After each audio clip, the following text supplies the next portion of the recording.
So you're very free to ask questions of any question that you thought of during the day as a result of the other talks that were relevant to one of the earlier speakers' talks. Then please go ahead. I mean, this is, for me at least, just to get things going, one of the... Oh, sorry. Okay. In the study of human intelligence, a psychometric approach usually assumes that the level of intelligence within a population follows a normal distribution. Have you seen anything like this in the animals that you study? Is there any proof, or do you have an opinion of the fact that intelligence would follow a normal distribution? I'm asking everyone, by the way.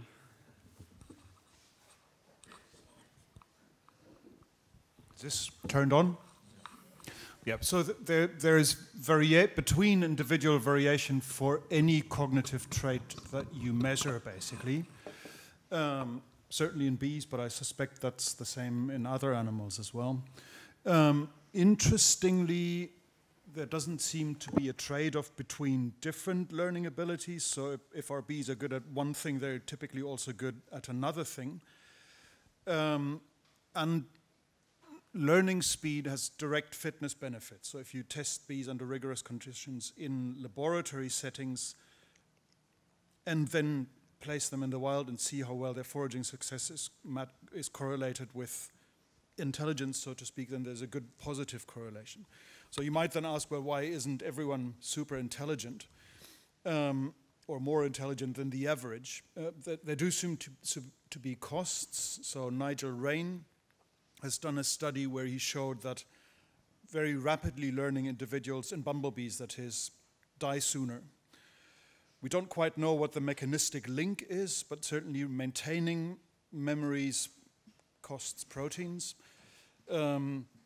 Other than that, we don't know, but there is a trade-off, apparently.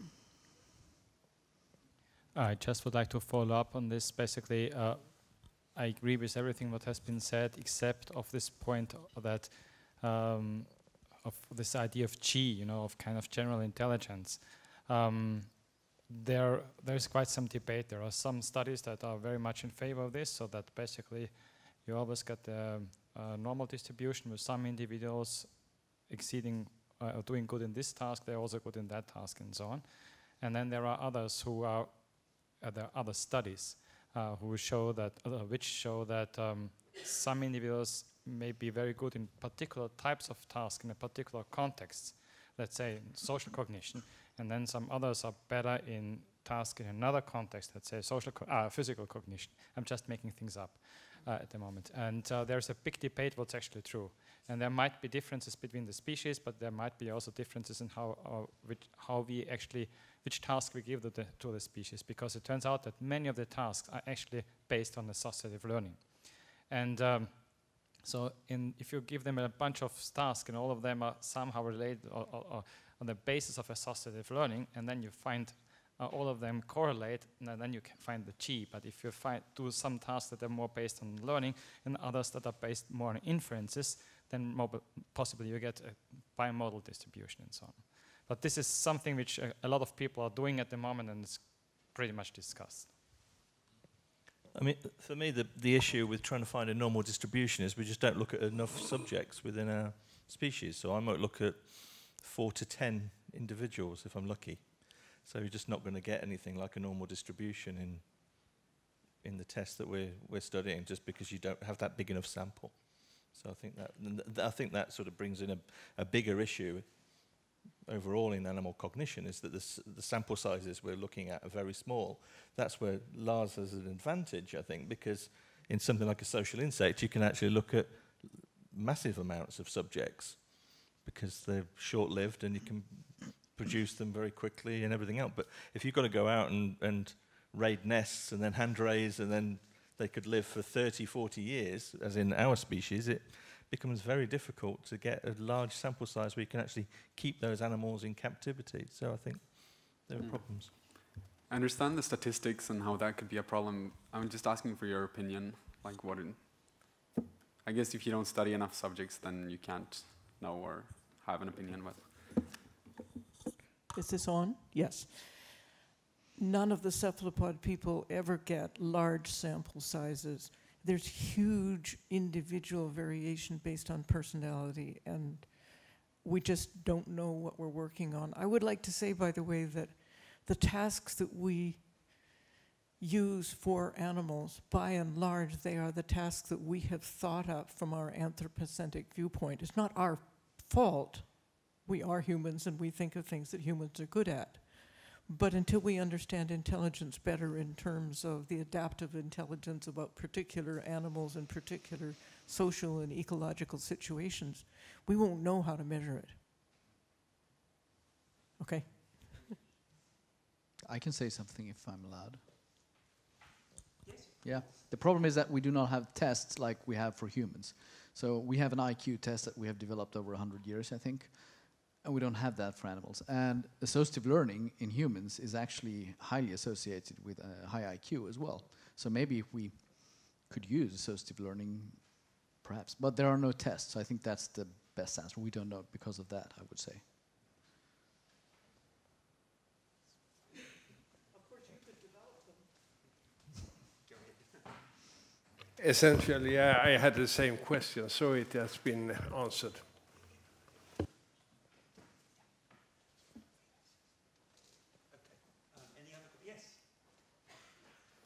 I'm wondering about your definition of intelligence and and how well you agree of what intelligence is. How well you all agree. Well, there is a long-standing debate whether all animals are equally intelligent. This comes from Ian Macphail. He defined intelligence, adaptation to environmental and living conditions. They said every animal that has survived since 100 million years is equally intelligent. And the other, we saw Edinger, who says the worms are at the bottom and humans are on the top. There's something in between. But going through the literature, many, if not most, people would say there is not a strict class, not strict step, but there is a gradient. And they try to find, as I did this morning, some examples of how to test different things. And it becomes more and more difficult the more you go to non-mammals or non-vertebrates.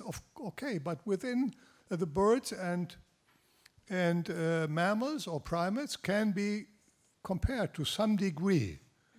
But there, as we would agree, there is a gradient. And sometimes we are so stupid not to do the right experiments. But I would say one animal is more intelligent, including humans, if he can do several things that other animals strikingly cannot do. And so the question is, are there cognitive tasks that one animal, and I ask you, strikingly cannot do? And there are some examples. Birds, as you told me. And then it's up to you to say, well, in this respect, a corvid bird is not as intelligent as a chimpanzee. So there's something in between. There is a gradient, and this was mentioned by you, but not a strict class or not a strict order. And there will be 20 more years, 30 more years to figure out. But I don't believe that Macphail was correct to define intelligence as adaptation to environment. I spent 15 years to study intelligence in frogs. And I found out that frogs are much more intelligent than my major professors believed. But they could learn very slowly and only some things. So I would claim, after having dealt for 40 years with frogs, that they're not as intelligent as a chimpanzee, at least this. So I would like to distinguish between cognition and intelligence. And cognition, I would define as all kinds of information processing. So you can put everything there, which has its pros and cons, but I think this is something which we at least can quantify quite nicely. In respect to intelligence, it's about this kind of flexibility argument, which has already been brought up a couple of times, which is this kind of human-centered approach, which makes it tricky. Here, personally, how to say, I actually don't use it at all. So I really try to stay on the cognition part, and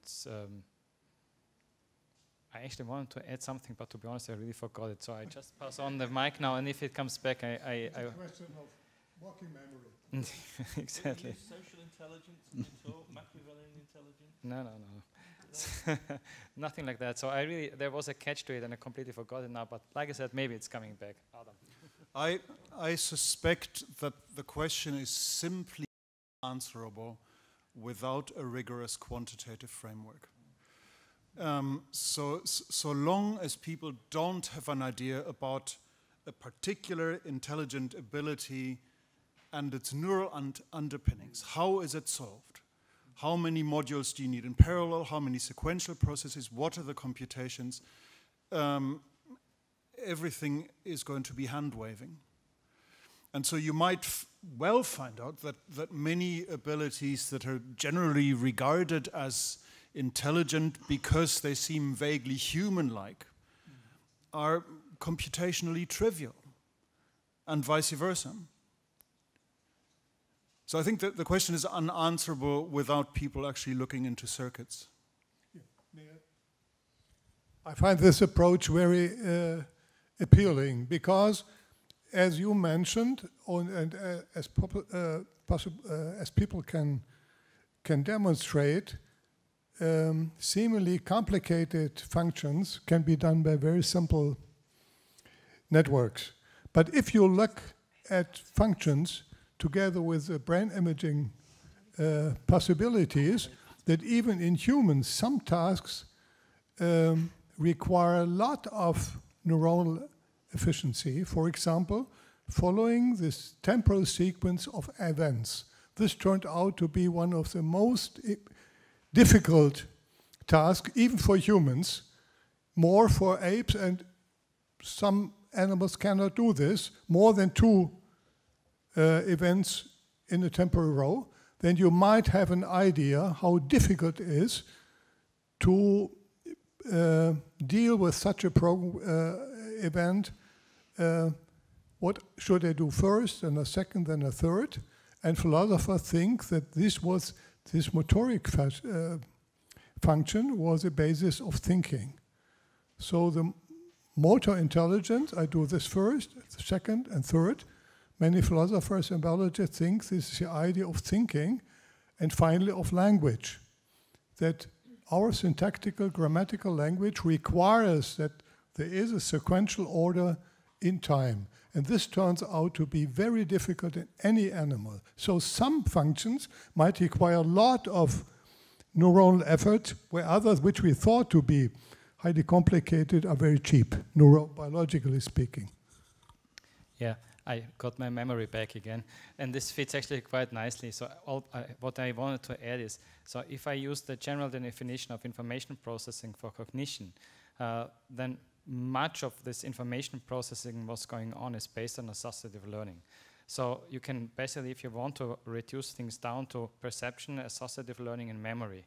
And this is true, I would say. So I personally think that this is really one of the main points, and that is, I think, also the information processing part, which in respect to neural circuits and processing power that Halas has been referring to. But when you then come up with intelligence, for me now, if you talk again as a behavior biologist, for me the point is then, okay, if I have learned something here, what can I do with this learned information? Can I actually process this type of information on the next level and make kind of inferences on these kind of things? And this is actually what the higher cognition or intelligence part comes into play. So if it depends on which level you look. You can look at the level of the neural circuits and associative learning, and you can also look maybe on the next level of neural circuits and then on this kind of higher cognition purposes. So that's it. I am very wary about reducing intelligence or cognition to neural circuits. There's 2 reasons. The first is that just because you have figured out that a neural circuit can function to produce the behavior doesn't mean that it does function to produce the behavior.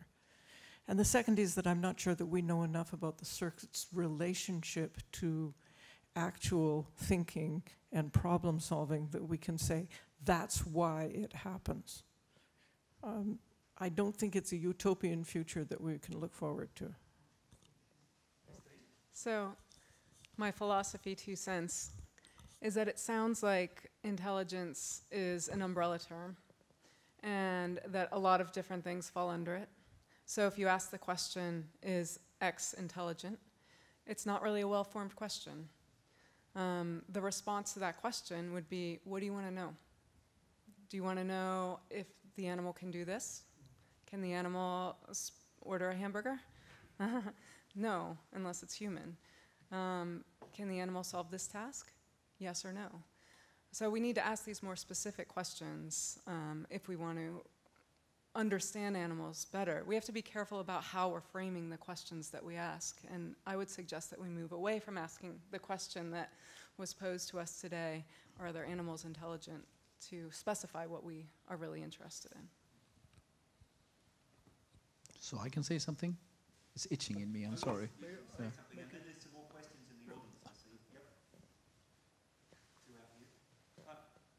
Yeah, on intelligence, I just want to agree with Thomas that I never use it because intelligence in my world is for within a species, not between. Because that's how we measure intelligence within humans. Some are intelligent and some are not. But I understand what people mean because people think that some animals are more clever than others. And then I use the complexity term and the flexibility term. They are two different things, but they correlate. Complexity is, as it is used in biology, you have several interacting systems to make something work. An example, planning for the future is not one thing, not one skill. You need a lot of cognitive mechanisms working together to make that possible. That's an example of complexity. Flexibility is when you can do things that you have not directly adapted for or learned blindly or associatively. Then, of course, we had the quantity, or how to quantify all this, but that's how I think of it. And those animals we find clever are usually those that are both complex and flexible. So I think that is what people are thinking of when they're thinking about an intelligent animal. Yeah, I wanted to go back to the questions about ethics, and if we all agree that it's wrong to use a person as a football or drop a non-flying person from a roof, what else is okay or not okay to do to persons, like keep them in captivity, do experiments on them, kill them for food, take them from their parents, etc. And if it's wrong to do it to human persons, is there any substantial difference between human persons and non-human persons that could be the reason for the great difference that we see in society? So I think human as a biological category is morally irrelevant. I mean, there's nothing ethical that hangs on that species membership. And I think that that's pretty largely accepted among humans when they look at alien fictional characters, right? So humans have a much harder time when they look at the alien species on their planet because we've had this long history of using them, eating them, having them work for us, and so on. I think it's a very difficult way. It's very difficult for people to shift their perception of people, of animals. So one of the questions I often get after this talk is, so should we not eat any animals? Should we become vegetarian, and so on? And the answer to that question is going to be, what matters to the individual species? Is it going to harm the individual species? Is it going to be against their interests for them to be killed and eaten? For them to be killed at this stage in development versus that stage of development?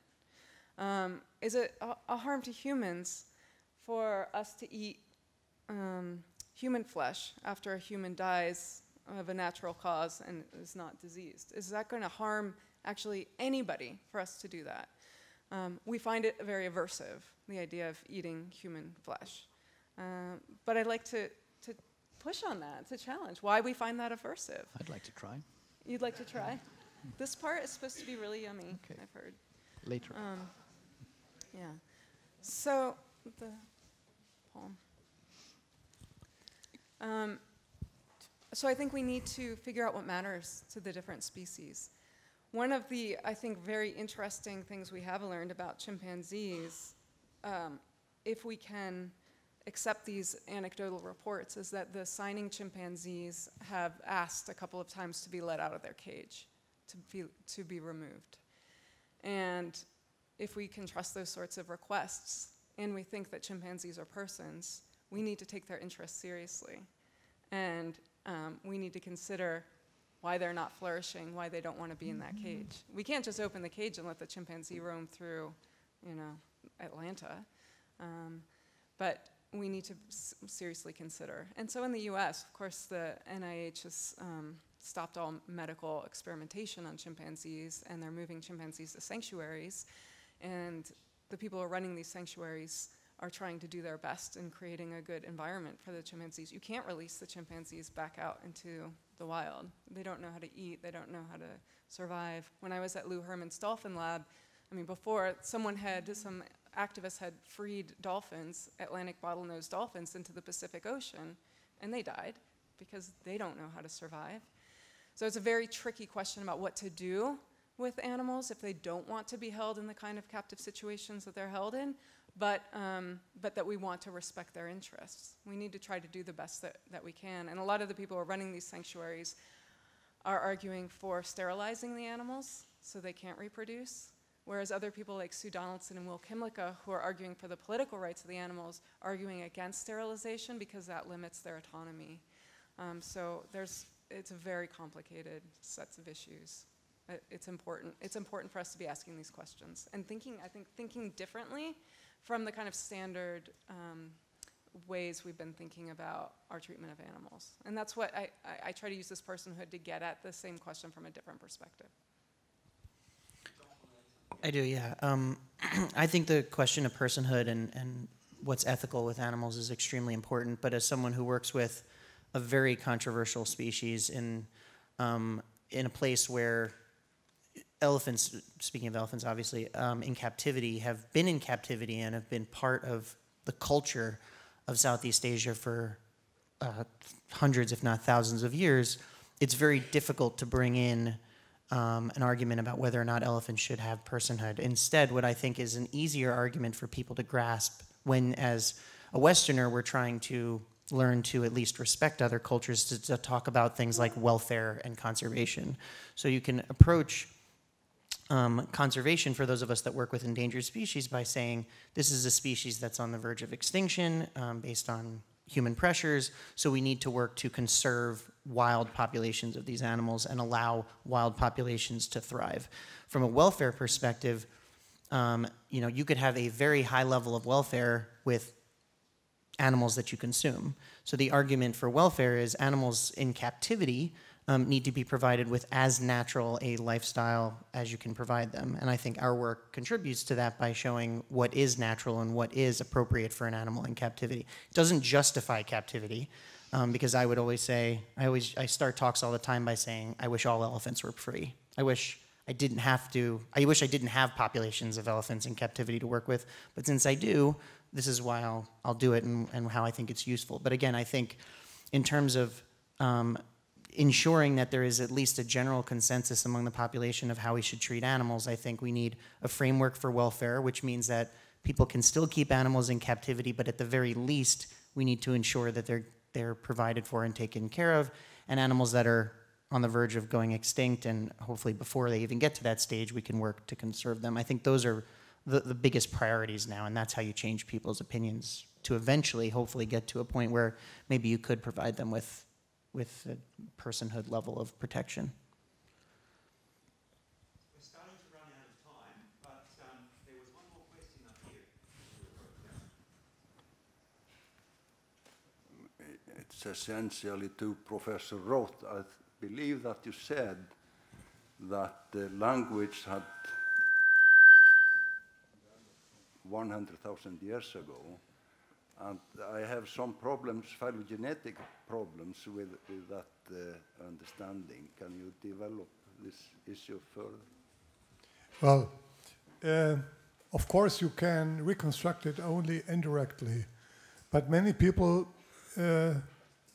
believe that certain asymmetries in the brain or in the brain case indicate that this asymmetry between the left and right hemisphere appear about 100 years ago. So there is no brain where you can study the presence or absence of Broca's area directly. But there is some calculation about 100,000 years ago. But recently, some years ago, there was done a tree of evolution of languages, and they just purely calculated the difference in similarities between all existing languages in the world, and very astonishingly, they came with complicated computer calculations to the date of 100,000 years.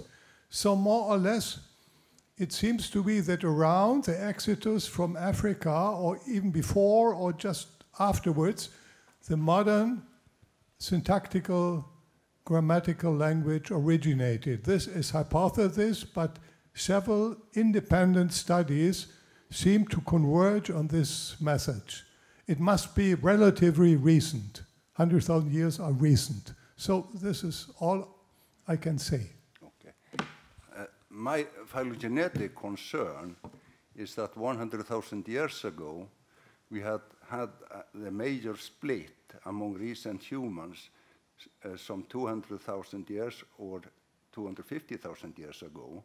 So this means that the speech had developed independently, partly in Asia and partly in Africa, and I think that's a tough statement.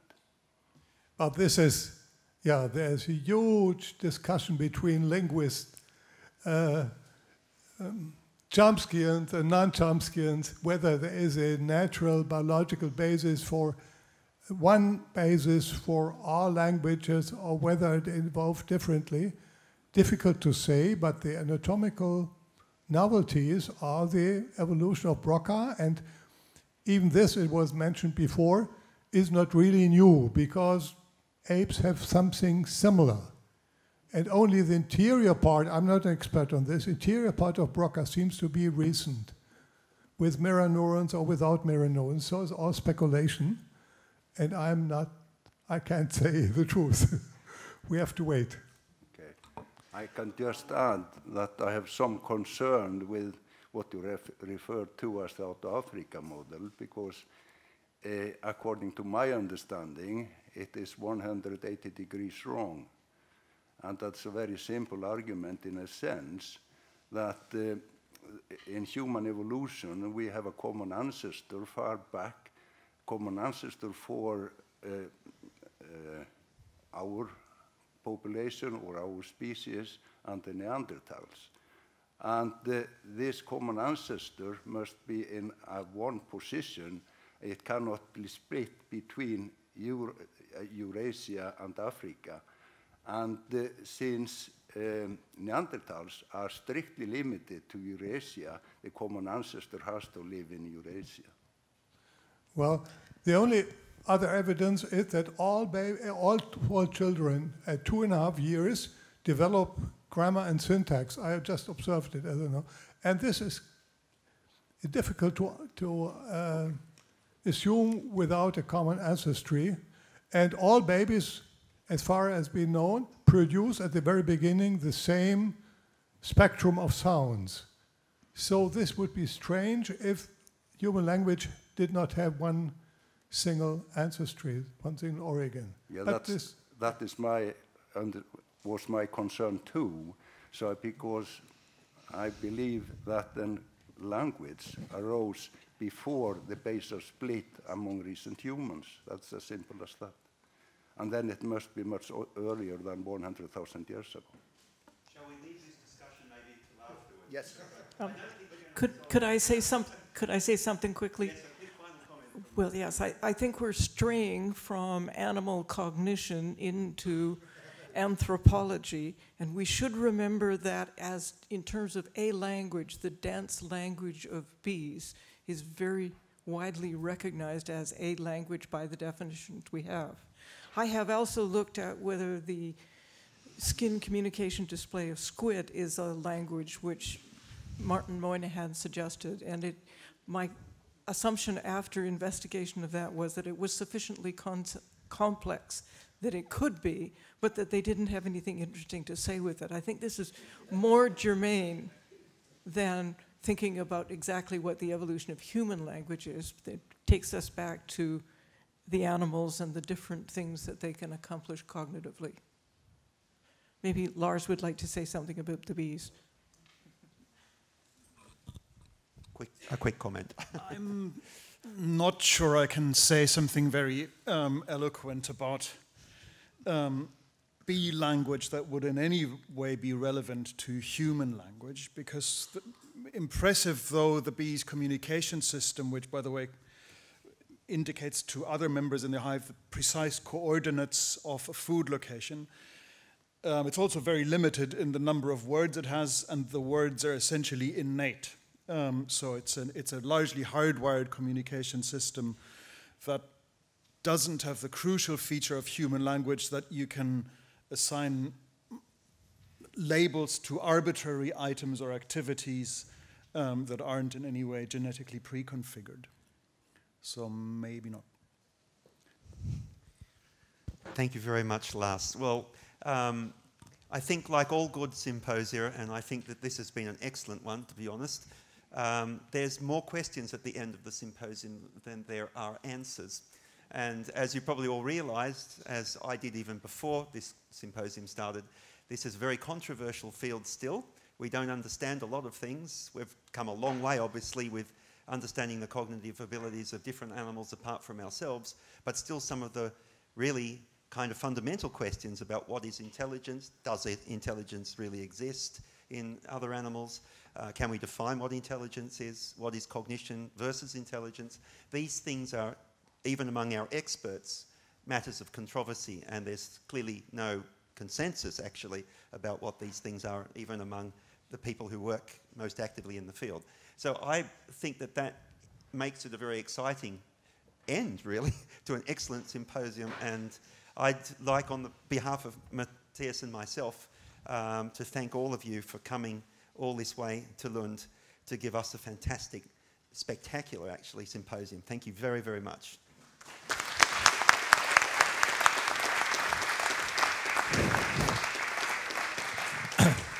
So, just a small token of our appreciation here. We'd like to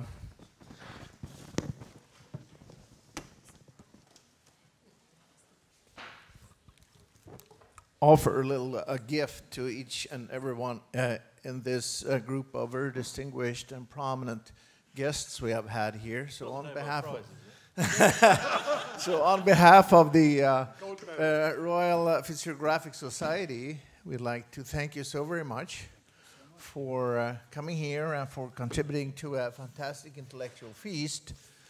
We appreciate it very, very much, to the extent that not only the speakers get a little something, but also the organizers. So here you go. So thank you so very much, and we'll perhaps see you all, or some of you here at some later occasion at some point. Thank you.